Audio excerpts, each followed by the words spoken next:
Hello again, everyone. Welcome back to my vintage fountain pen collection.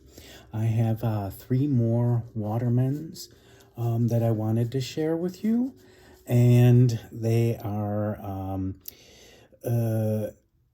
3 very different models with very different aesthetics, very different styling, and they go from older to more recent, and so I wanted to share these with you.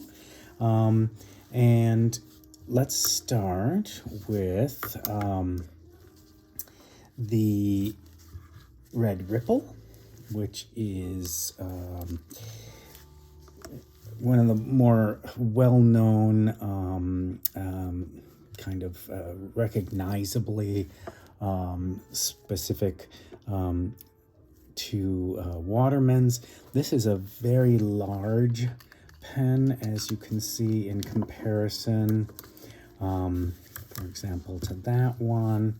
If we put them roughly at the same level, there's quite a bit of difference in size. These have a number 2 nibs, and this has the monster number 6 nib, which is quite amazing. And let's post this just for a view of the size of this behemoth here. This is a number 56, and it is quite something. The nib is really good sized. It really, is impressive. I mean, it's an impressive pen. The rippling is nice. The pen is fairly clean. Very few scratches. I think it may have been sanded down slightly, with a jeweler's kind of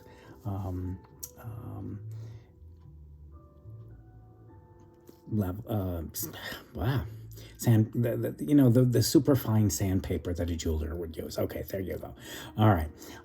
Here's the name Waterman on the side. Ideal. And this pen is 20s to 30s. I'm not 100% sure.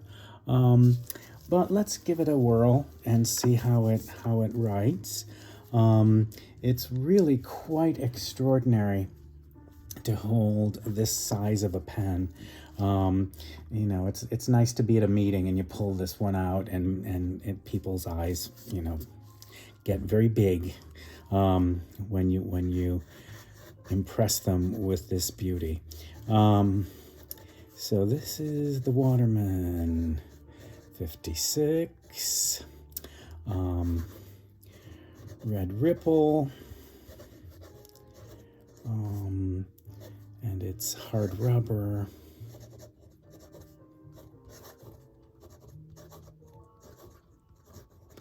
And what else? Okay, so it does have the number 6 size nib. Smooth as could be, semi-flex. It puts down quite a bit of ink, but not an excessive amount. I just love this thing. So you can really get some line variation with this pen. It's really quite something. Okay, there we go. Oh, yes, all right. Okay, and this is, if I'm not mistaken, This is an Oster, Robert Oster again. It's the Australian blue opal blue. That's it. Australian opal blue. That's it. Okay. So, which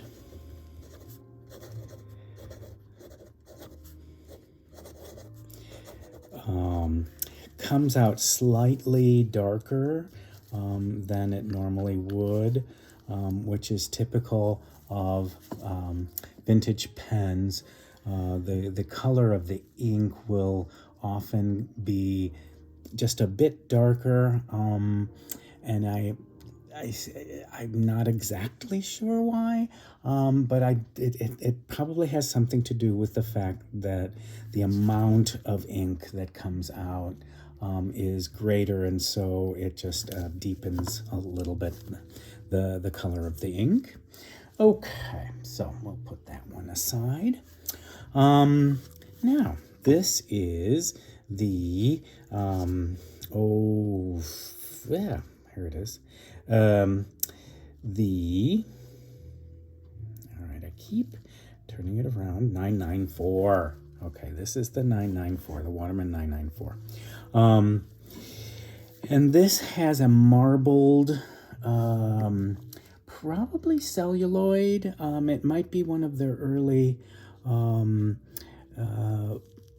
manufacture of celluloid pens. It's very shiny. It's very, it has a kind of a luster, kind of a, not a transparency to it, but it's definitely, yeah, it does. Actually, so taking a look at that, you can see that there's quite a bit of transparency in this material, so that it's quite a bit. It's a big change from the ripple, the hard rubber ripple, definitely. And this has a number 4 nib, which is good sized, but it's not the monster number 6 that we just saw. So this pen is also very nice when it's posted. It really does make a statement if you're at work or at play, either way. So this is, okay, 994. Marbled, I think celluloid, so I will put that down and maybe a question mark. Okay. And I don't know if the name of this color, so I'm not going to give it a color, so there you are. And what do I have in this? I have a Kobe ink, which I like very much. I like Kobe inks. They're very expensive, but they're worth it. It's a Kobe, what number? Here it is. Okay, and that's number 4. Kobe number 4. Ijinkan red. Okay, there we go. So a nice, deep, rich red. Beautiful, beautiful, beautiful.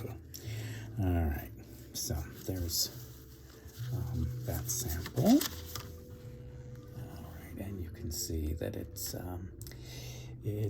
leaves quite a bit of ink. So I'm using this is Clairefontaine paper. It's a Clairefontaine notebook that I like very much. The Clairefontaine paper is very good.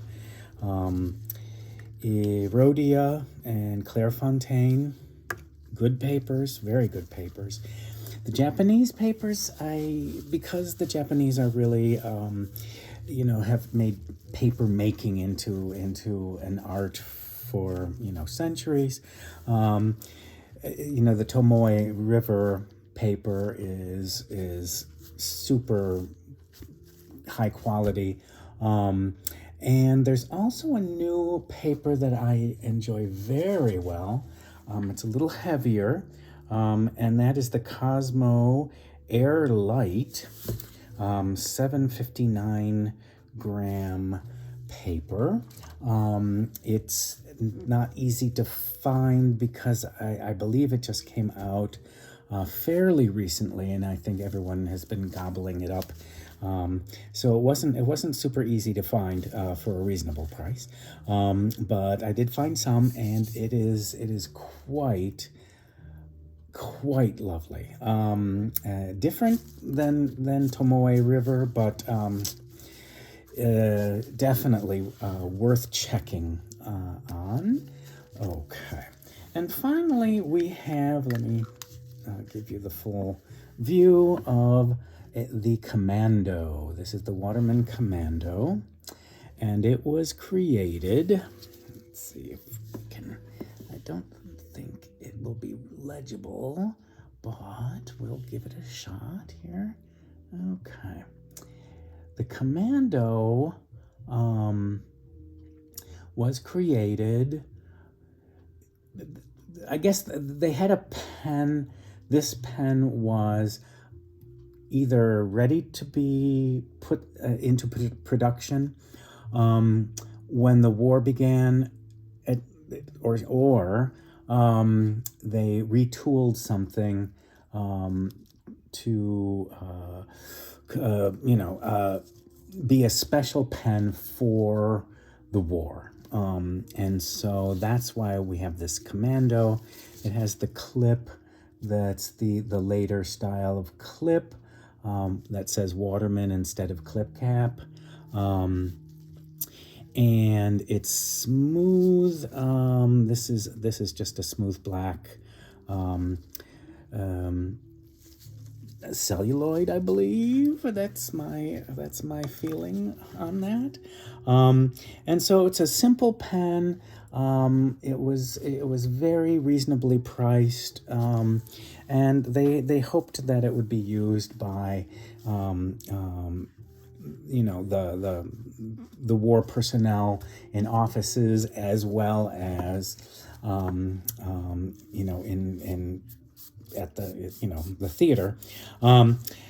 And this of course means it's one of the last pens before ballpoints appear, and so this is one of the final really beautifully styled Waterman pens before the modern period. So okay, so let's give this a whirl. There we go. Okay, and the nib this is one of the nicest nibs I have. Just the way it feels, it's intangible. It's hard to describe.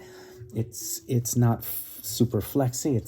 But it just is. It just feels right.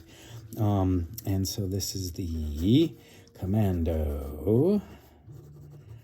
And I believe, if I'm not mistaken, there is a way to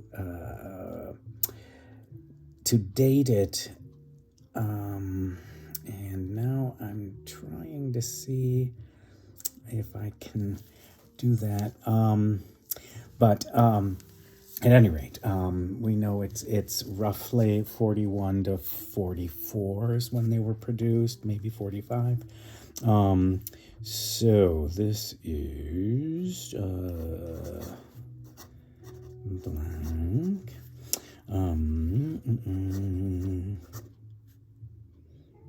Double L? Yes. It's a senior moment for me. Very nice. All right, and this has a really gorgeous ink in it, and again, it's a Sailor. It is Sailor. And it is Cool Jaku. Is it Sailor?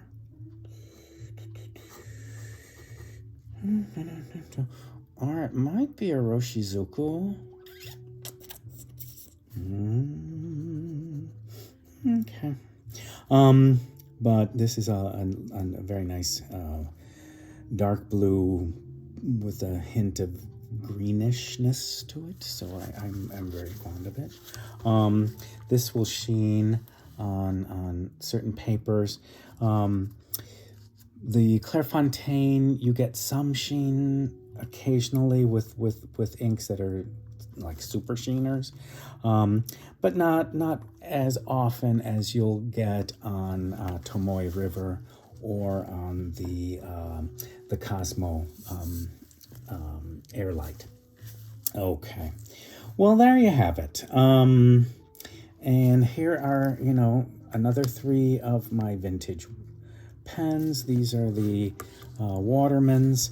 Next time I will probably be getting to the singlets that I have, the Mont Blanc, the Schaefer, and the Parker. And I hope to see you then. See you soon.